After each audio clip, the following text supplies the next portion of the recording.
Last lecture में हमने series circuit किया था। सीरीज सर्किट और पैरेलल सर्किट में डिफरेंस ये है कि सीरीज सर्किट में करंट सेम रहता है, वोल्टेज डिवाइड हो रही होती है। पैरेलल सर्किट जो होते हैं इनमें वोल्टेज सेम रहती है, ठीक है, और करंट डिवाइड हो रही होती है। वजह क्या है? वजह ये है कि पैरेलल सर्किट जो होते हैं वो इस टाइप का सर्किट होता है, ठीक है। अगर इस सर्किट में कोई करंट जा रहा है यहाँ से, ठीक है, अब इस करंट को दो पाथ्स मिल रही हैं, एक ये वाली पाथ, एक ये वाली पाथ।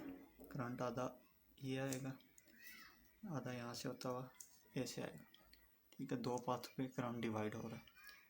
अब कितना करंट किस तरफ जाएगा वो डिपेंड करता है कि रजिस्टर कितने लगे हों।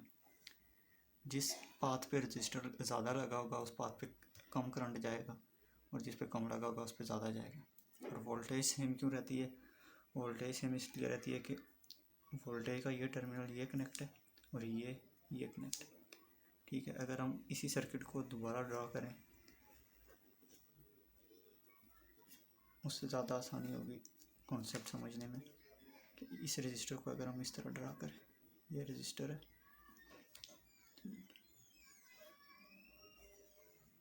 और एक इस वाले को इस तरह ड्रा करें, और ये दोनों दूसरा टर्मिनल बैटरी का ये कनेक्ट है, पहला ये कनेक्ट, ठीक है। यहाँ से देखने से साफ पता चल रहा है कि ये दोनों एक ही टाइम पे एक ही पॉइंट पे कनेक्ट है। तो जो दूसरा टर्मिनल ये, ठीक है, तो दोनों में सेम वोल्टेज है। लेकिन करंट क्या होगा? करंट डिवाइड होगा, यहाँ से जाएगा, दो पाथ मिल रही हैं ये, और इसका इक्विवेलेंट रेजिस्टेंस जो है, ठीक है, इक्विवेलेंट रेजिस्टेंस पैरेलल रजिस्टर का वो होता है, दो रजिस्टर है कि इनको न्यूमिनेटर में इनको मल्टीप्लाई करके, न्यूमिनेटर में दोनों को मल्टीप्लाई करना है, R1 मल्टीप्लाई बाय R2, और डिनोमिनेटर में दोनों को प्लस कर दो, R1 प्लस R2, ठीक है। ये हमारे पास इक्विवेलेंट रेजिस्टेंस आ जाएगा इन दोनों का। और जो करंट ये डिवाइड हो रहा है वो हम किस तरह फाइंड कर सकते हैं? इसका एक रूल है, उसको कहते हैं IDR, करंट डिवीजन रूल, ठीक है। IDR से अगर हमने इस ब्रांच में करंट फाइंड करना है, इस करंट को कहते हैं I1, इसको हम कह देते हैं I2, ठीक है। अगर हमने I1 फाइंड करना है तो I1 इज इक्वल टू इसके ऑपोजिट ब्रांच का जो रजिस्टर है उसको न्यूमिनेटर में R2 डिवाइडेड दोनों रजिस्टर्स का सम 1 प्लस R2 इंटू, और पीछे से जो करंट आ रहा है यानी कि I,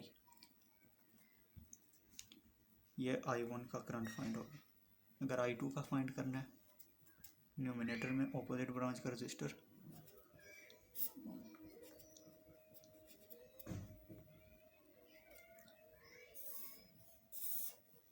सीरीज सर्किट में हमने फाइंड किया था वोल्टेज फाइंड की थी, और वो VDR से। फार्मूले में फ़र्क ये है कि VDR जब अप्लाई करते हैं तो अगर जिस ब्रांच में हमने जो अगर V1 फाइंड करना है तो R1 ऊपर रखेंगे न्यूमिनेटर। इसमें यह है कि इसमें ऑपोजिट रजिस्टर जो है वो ऊपर रखना है न्यूमिनेटर में, डिनोमिनेटर में दोनों का सम मल्टीप्लाई बाय जो करंट है वो।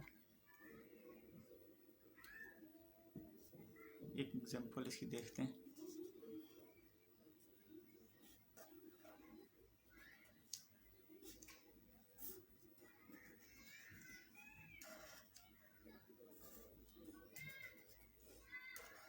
करंट सोर्स है, ठीक है, सपोज के 10 एम्पेयर करंट जा रहा है, ये 2 ओम का रजिस्टर है और ये 4 ओम का।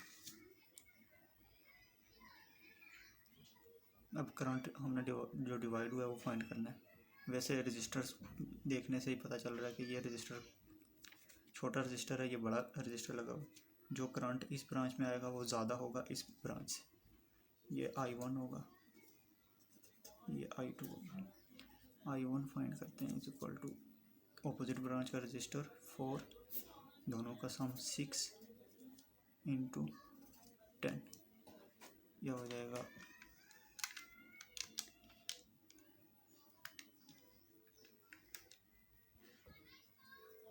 6.667 एम्पेयर्स। I2 फाइंड करते हैं, ऑपोजिट ब्रांच का रजिस्टर 2/10, 2/6 into 10.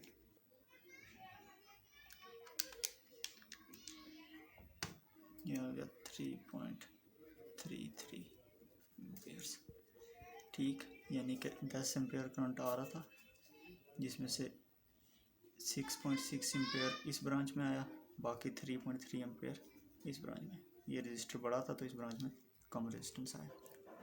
और अगर दोनों रजिस्टर ये सेम लगे तो ये जो करंट जा रहा था ये हाफ डिवाइड हो जाएगा, यानी कि 5 दोनों में आ जाएगा।